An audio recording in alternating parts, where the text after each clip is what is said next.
Wendy expressed her gratitude to Hillary for looking after her daughter for the past month, confirming that she would be picking her up the next day. However, Hillary, who had just returned from a month of traveling, seemed unaware of this arrangement.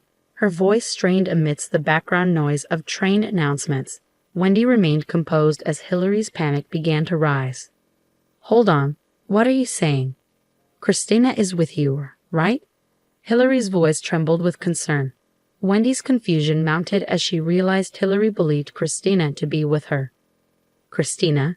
She's with you in your apartment's garage?" Wendy clarified, her mind racing to piece together the situation. As Hillary insisted she had sent messages, Wendy assured her she hadn't received any. Hillary's panic heightened as she demanded Wendy take responsibility for Christina's safety. After the call ended abruptly, Hillary attempted to reach Christina's phone to no avail, her anxiety escalating.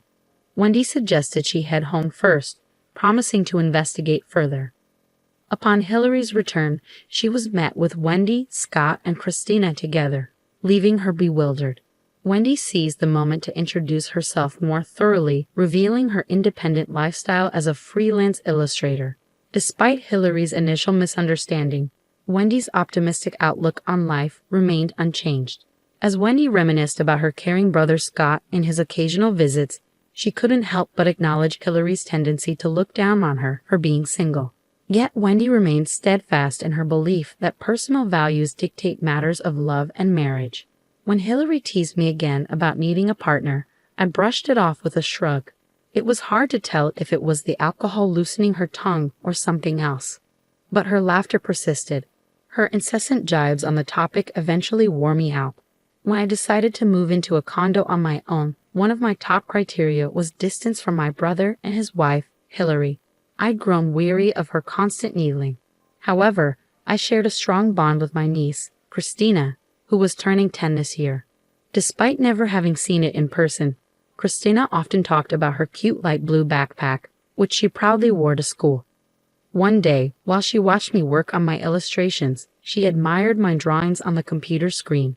"Wendy, you draw so well," she exclaimed, her eyes wide with admiration.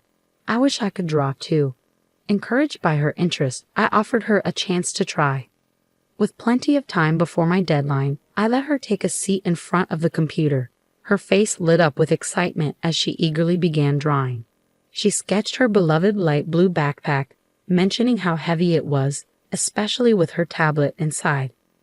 I marveled at her sense of responsibility, noting how she managed her belongings, even considering the weight increase during the summer with a water bottle added. According to Christina, Hillary spent most of her days as a stay-at-home mom. When my brother was away on business, she tended to indulge herself, opting for store-bought meals on school holidays. Christina often found herself doing chores, sometimes even the laundry, while her mother remained glued to her smartphone or TV. She tried not to upset her mother, retreating to her room or escaping to the park or library. Hearing about Hillary's behavior raised questions about her parenting, but as an outsider, I hesitated to judge. Yet, it was clear from Christina's anecdotes that there were moments of frustration and tension at home, highlighting the complexities of family dynamics. I witnessed a moment that stuck with me like a splinter, Hillary berating Christina harshly over a minor spill of juice. As Christina quietly endured her mother's scolding, she whispered to me, "Mom is scary. She gets angry over anything." Her words lingered, echoing in my mind like an unwelcome refrain. A few days later, on a chilly weekend when the leaves in the nearby park had turned completely, I found myself unexpectedly caring for Christina. Hillary had messaged me, stating she was going on a day trip with friends and leaving her daughter in my care. However, that wasn't the end of it.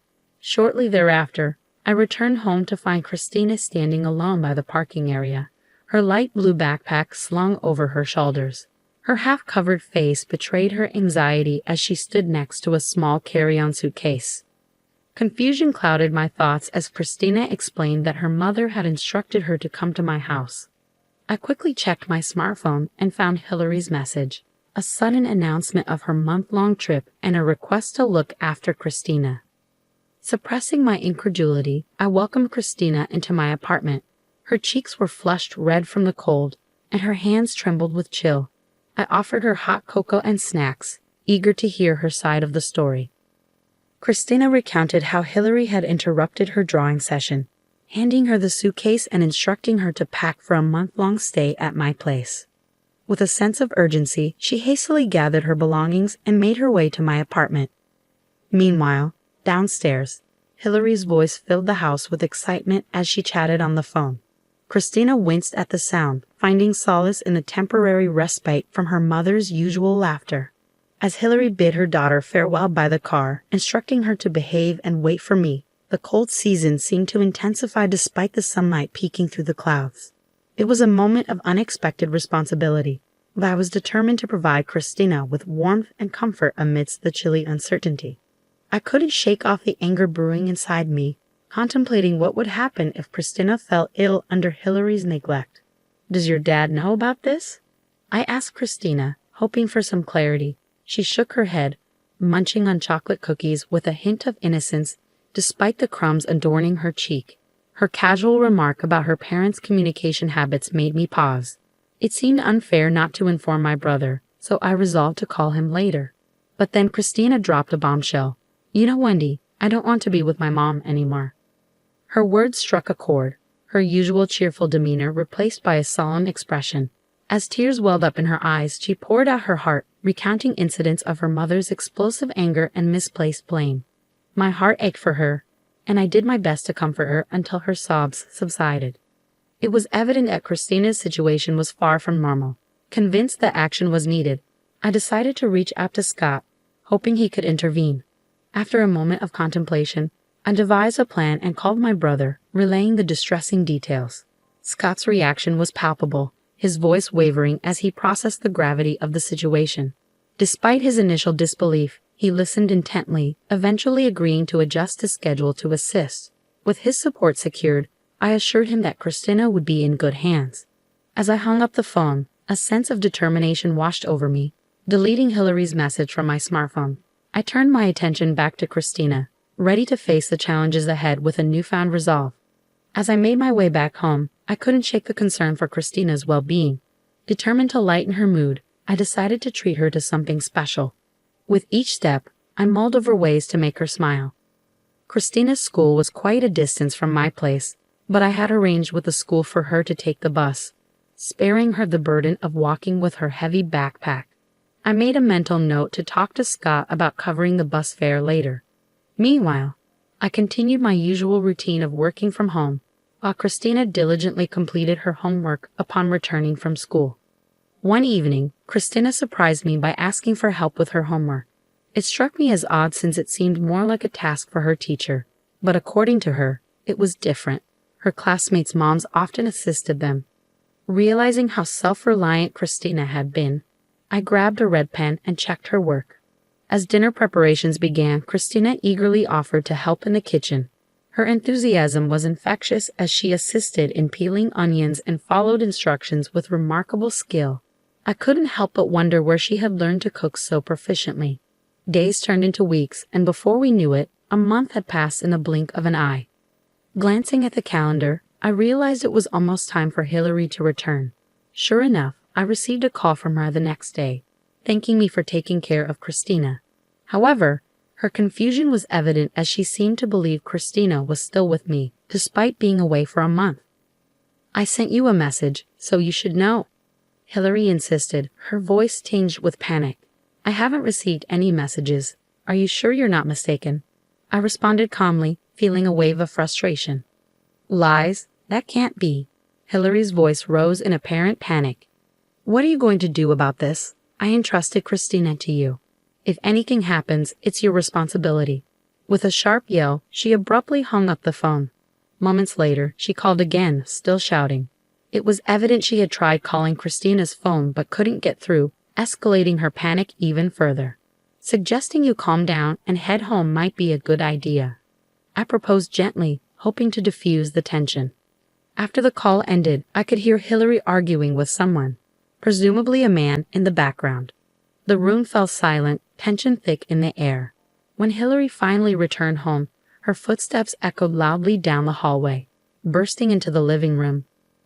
Her face contorted with anger. She froze in shock at the sight of Scott, Christina, and me together.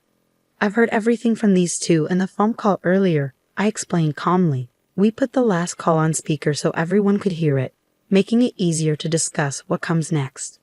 Christina's smartphone had been turned off, explaining why Hillary couldn't get through. I couldn't help but voice my confusion and frustration. "What have you done?" "That's my line," I exclaimed. "I didn't know earlier, but I've been taking care of Christina at my house for a month." "What do you mean by suddenly going on a trip and leaving her at someone's doorstep?" Scott intervened with a calm voice, urging us to calm down. "Christina is here too. It's true you went on a trip by yourself and left Christina behind. Your outfit and luggage suggest you've just returned." Hillary didn't deny it, instead beginning to make excuses as her face paled with realization. "I went on a trip, but even a housewife needs a break," Hillary began, her voice wavering slightly. "Doing laundry, cooking every day. It's the same routine, and the stress just builds up. I just wanted to go out with friends." I didn't respond immediately. Instead, I handed her several sheets of printed emails.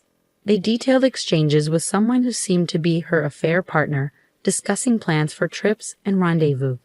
These emails weren't recent, they dated back to last spring, including the day I'd briefly cared for Christina while Hillary claimed to be viewing flowers at the park. The revelation hit Hillary like a ton of bricks. She covered her mouth, her expression a mixture of shock and regret. Just hours before, Christina had come to me with her suspicions, having noticed her mother's secretive behavior with her smartphone. The unknown man's name on her messages and the unfamiliar voice on the phone only fueled her doubts. 6 months ago, Christina had confided in me about her mother's affair. At the time, I was skeptical. However, Hillary's sudden trip a month ago and the discovery of these emails now confirmed Christina's intuition. Glancing over at Scott, I could see his quiet yet palpable anger. "What have you done? I trusted you, and you leave Christina with Wendy while you go off having an affair," he exclaimed, his fists trembling with rage. Hillary attempted to explain, her words faltering in the face of Scott's fury. "It's a misunderstanding," she stammered, but the damage had been done, and the truth was laid bare for all to see. "I was told by him I had to go on that trip," Hillary protested, her voice strained with desperation. "What do you mean you had to? You left this house unattended for a month for that reason. Give me a better excuse," Scott demanded, his patience wearing thin. "I was being threatened, you believe me, right, Christina? You believe me, don't you?" Hillary pleaded, turning to her daughter for support. But Christina remained composed. "Mom, before you left, you were on the phone and seemed really happy. Plus, you made me do all the cooking and cleaning while you just slept around," she stated bluntly, her gaze unwavering. Scott pressed further upon hearing this revelation. "Going out in the middle of the night, you mean partying?" "No, that's not it," Hillary stammered, attempting to deflect. I intervened, showing Scott photos on my smartphone. They captured Hillary leaving late at night in flashy attire. "These are from a few months ago. Christina contacted me, and I happened to be nearby and took these. I was shocked, too. Where were you going at that time, Hillary?"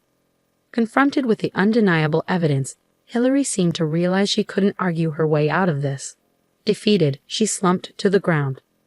"I can't believe this. I can't entrust Christina to you anymore. Let's get a divorce. I will also demand compensation.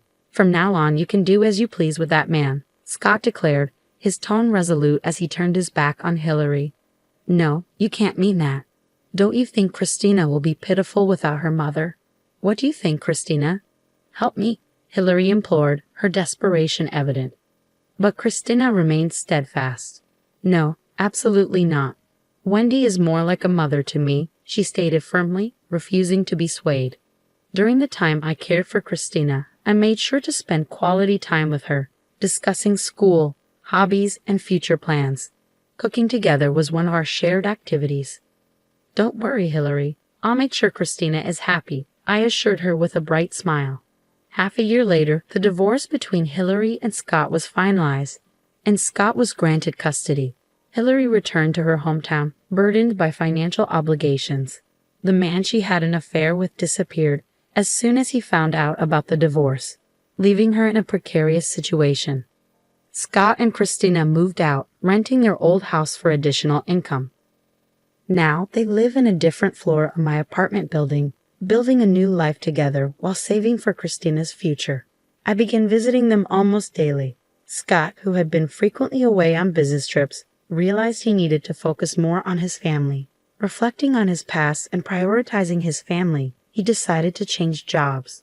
Transitioning careers in his 40s wasn't easy, but his exceptional sales performance and strong communication skills earned him offers from multiple companies within about 6 months.